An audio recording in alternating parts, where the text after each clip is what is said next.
Hello, English learners. This is a preview of Lesson 1.9.1, American English Lessons with Maestro Sersea. Welcome to Year 1, Week 9, Lesson 1.9.1. Today we will work on your English vocabulary. We begin with kindergarten level Dolch sight words, Lesson 4 of 4. Please follow the directions and do your best.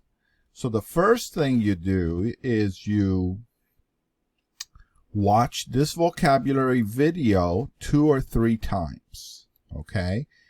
And you pronounce together with the words to improve your pronunciation as well.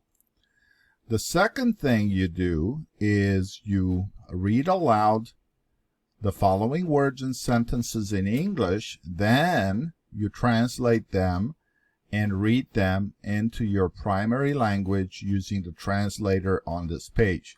So here is the translator.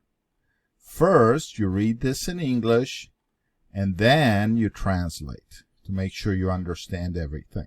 Okay? So let's read these words together.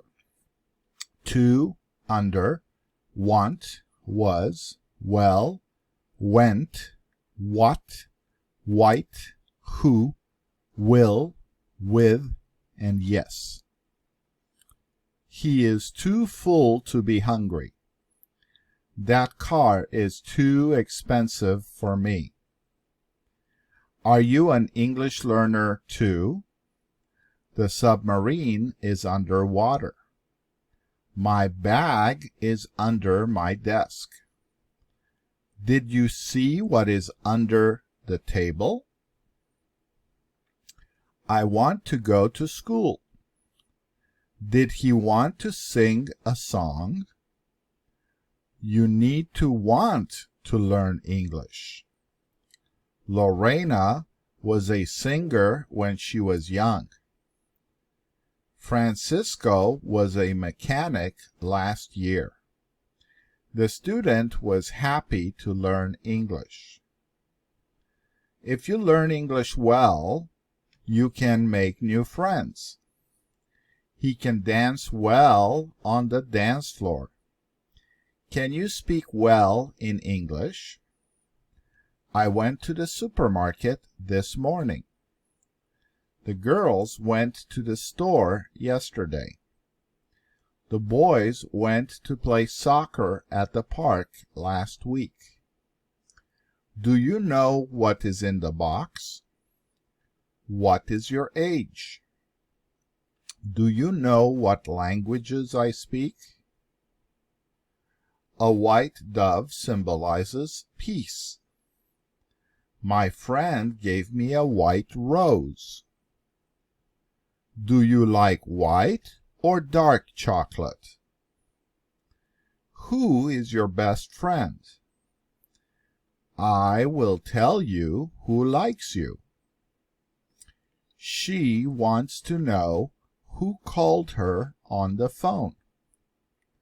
Will you go to the supermarket today?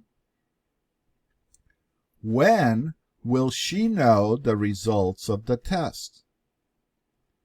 I know you will improve your English skills soon. Maria is dancing with John. Will you go to school with your friends? Who will you study English with? I will say yes if you ask me nicely. Yes, you can take this candy. She said yes when he asked her to marry him. So after you read this in English, make sure you translate it. Let's say you translate it into Spanish. And notice now everything translates into Spanish, okay? So whatever language you speak, translate it so you understand this better. Going back to English. And then you do part 3. Please watch the quiz video and do the quiz on your own paper. When you finish, let us know your quiz score in the comments section below. Okay? So you could say, hello, I had 10 out of 10 correct. Or, hello, this was a great lesson. Thank you. Okay, it's up to you how you communicate. Thank you very much. We appreciate you doing so well and working so hard on this lesson. Lesson 1.9.1. Good luck. Do your best.